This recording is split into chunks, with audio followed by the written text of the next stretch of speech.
Dicen los viejos que uno puede burlarse de cualquier cosa en esta vida, de la mala suerte, de los espantos, de las supersticiones, pero jamás debe burlarse de aquello que vive en la oscuridad. Eustiquio salió a cazar como era ya su costumbre, pero esa noche alguien más lo estaba esperando en el camino de vuelta a su casa. Esto ocurrió hace unos pocos años en un cerro que la gente llama el Achiote. Y esta historia me la contó el propio Eustiquio, un hombre conocido en toda la comunidad por quienes habitan en Pata de Pájaro, porque desde pequeño tenía una pasión que estaba por encima de cualquier cosa: la cacería. No importaba si fuera Navidad, Año Nuevo, el cumpleaños de cualquier familiar o una reunión entre los más cercanos. Mientras todos se sentaban alrededor de la mesa, Eustiquio preparaba su linterna, agarraba su escopeta, tomaba su cuchilla bien afilada que se la ponía a la cintura y se internaba en la montaña. Su lugar favorito era el Achiote. Allí conocía ya el sendero, cada árbol, y aseguraba que ese lugar en particular nunca le fallaba. Siempre encontraba guantas o guatuzos, y al regresar los preparaba asados en el horno de leña de su casa. Siempre fue un cazador paciente. Podía esperar por horas sentado en ese lugar, esperando a que llegue su presa. Sin embargo, había algo que nunca lograba explicar. Cada vez que llegaba a una enorme pared de piedra donde acostumbraba a esperar escondido a sus presas, empezaban los sonidos.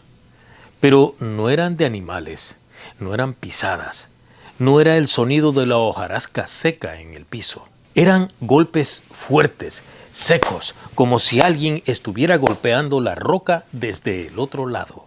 ¡Pum! ¡Pum! ¡Pum! Tan fuerte eran los golpes que el eco resonaba por toda la montaña. Las primeras veces que escuchó esto, pensó que a lo mejor eran piedras desprendiéndose desde la parte alta. Pero poco después ocurrió algo más extraño y curioso. Una noche escuchó que alguien pronunciaba su nombre claramente. Eustiquio. Se quedó en silencio e inmóvil.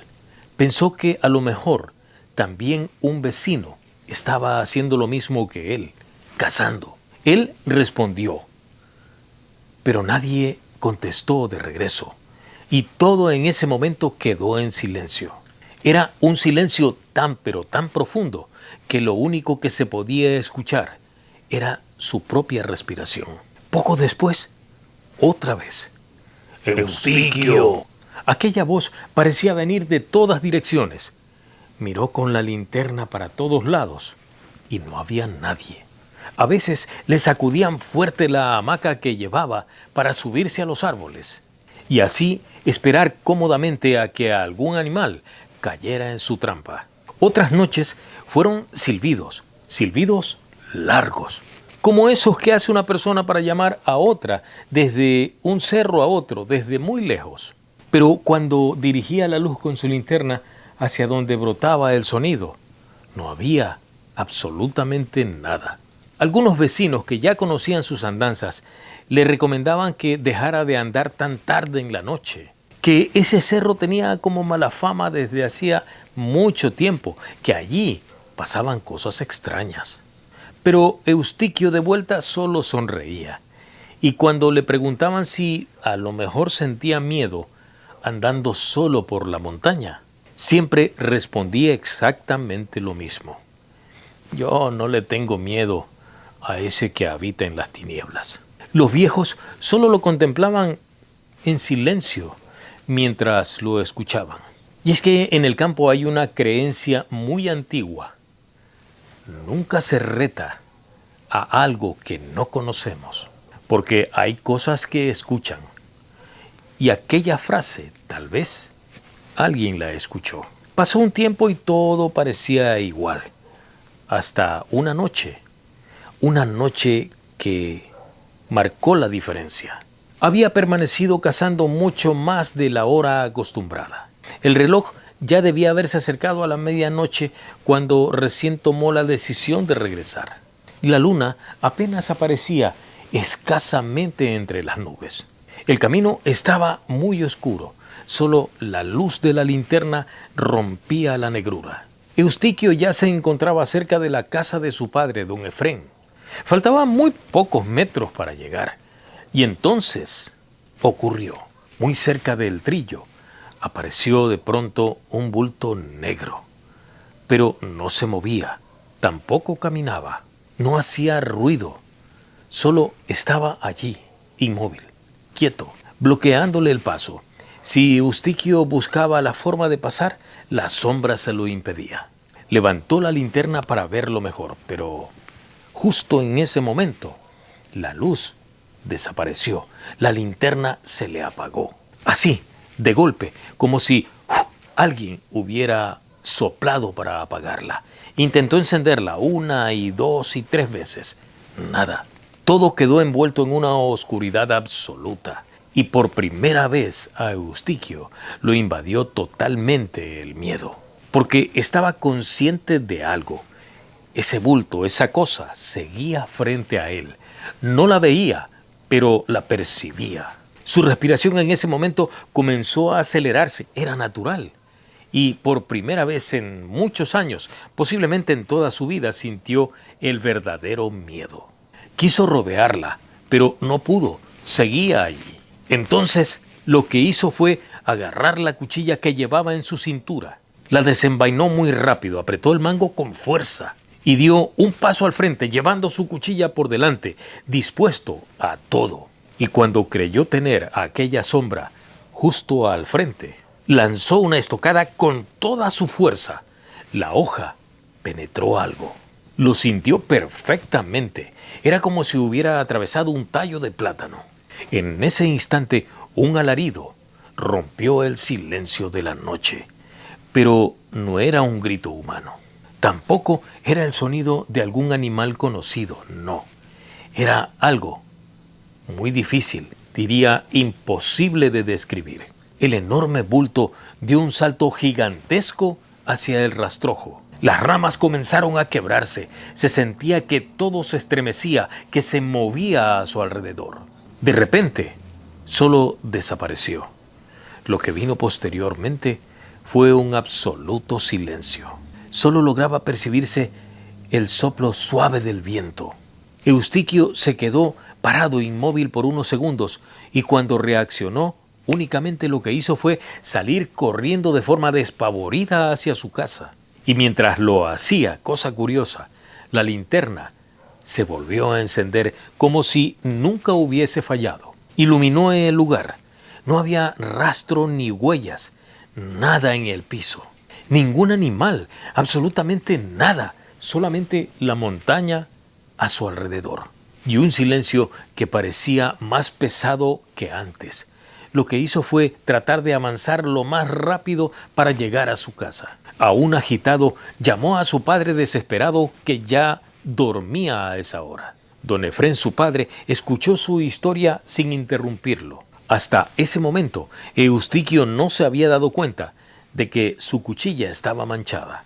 Lo único que hizo fue dejarla guardada, metida en la pared de caña de la casa, tal cual, sin limpiarla. Cuando terminó de contarle todo, don Efrén, su papá, se quedó en silencio un rato. Después le dijo con voz muy seria: «Mira, mijo, ya no andes tan tarde por la montaña, porque una de estas noches puedes encontrarte con algo que no sea de este mundo». Aquellas palabras quedaron resonando en la cabeza de Eustiquio y se fue a acostar para intentar dormir. Pero lo peor aún no había empezado. Al día siguiente, cuando se disponía muy temprano a ir a buscar un racimo de plátano para la comida, la cuchilla ya no estaba donde la dejó. Había desaparecido. Le preguntó a su viejo si a lo mejor la había guardado en otro lugar, pero no. Don Efrén le respondió que no. Al pasar los días, Eustiquio sintió que su cuerpo comenzó a cambiar. Primero fueron las manos, después sus brazos, luego el rostro. Sin ninguna explicación, Los médicos se preguntaban qué era lo que pasaba porque los exámenes no arrojaban un resultado certero. El hombre se había hinchado. Nadie se explicaba qué estaba ocurriendo y cada día se ponía peor. Varias semanas después, la hinchazón estaba en todo su cuerpo, hasta que alguien le recomendó a don Efrén llevarlo hacia una curandera que era muy conocida en la zona. La mujer, apenas lo vio entrar, cambió el gesto inmediatamente. Luego dijo algo que hizo guardar silencio a todos los presentes. Tú no estás enfermo, mijo. Tú traes pegado algo malo desde hace algunas noches atrás. Eustiquio sintió un escalofrío porque él no había contado a nadie más que a su padre esta historia. La mujer no hizo preguntas, solo se limitó a preparar unas bebidas en base a algunas plantas medicinales. Encendió un cigarro y sacó un crucifijo bendecido. Oró durante varios minutos. Después se lo entregó y le dijo: no te separes nunca de esto, porque quien te encontró esa noche sabe todavía quién eres.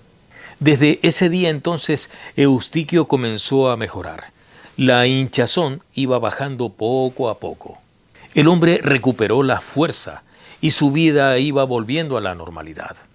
Con el paso de las semanas, los meses, volvió a ser el mismo de antes, entusiasta, optimista. Sin embargo, nunca repitió aquella frase.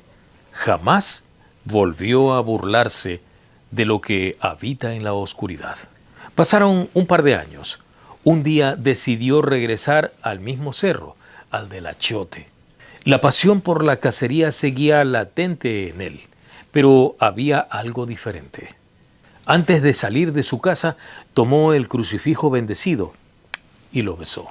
Se lo colgó al cuello y desde entonces nunca más volvió a entrar a la montaña sin llevarlo con él. Quienes lo conocen aseguran que sigue cazando por las noches, pero también dicen que nunca se queda hasta la madrugada. Y si alguna vez volvía a escuchar los golpes en esa pared de piedra, o alguien pronunciaba desde los árboles en medio de la oscuridad su nombre, únicamente se persignaba. Recogía sus cosas mientras rezaba un Padre Nuestro y un Ave María, y solamente lo que hacía era tomar el camino de vuelta a su casa. Entendió una lección que los viejos vienen repitiendo de una generación a otra, porque hay caminos que pertenecen a los hombres, y cuando cae la noche, hay algunos que no nos pertenecen. Dicen quienes conocen bien esta historia que desde aquella noche nadie volvió a ver ni a encontrar la cuchilla manchada de Eustiquio. Pero hay algo que todavía en este tiempo ocurre. Los cazadores que pasan por ese mismo lugar en la pared, en el cerro del Achiote, allí donde está la piedra, dicen que cuando todo se queda en silencio, empiezan de pronto a escuchar los golpes. Siempre 3 golpes. Pum, pum, pum. Es como si algo continuara esperando al otro lado. Algunos incluso juran que han escuchado en esa oscuridad que pronuncian un nombre, y es el de Eustiquio. Pero lo dicen en forma de pregunta. Eustiquio. Aunque Eustiquio hace muchos años dejó de responder. Así que si alguna vez la montaña pronuncia tu nombre, haz lo que quieras. Pero recuerda esto, hay voces que no buscan conversar, solo buscan que le respondan una vez. Porque en el monte no todo lo que te llama está vivo. Y ahora la pregunta viene para quien escucha esta historia. Si alguna noche en la montaña alguien pronuncia tu nombre, ¿responderías o seguirías caminando sin mirar atrás? Soy Renán Alaba Castro y estas son historias de mi tierra.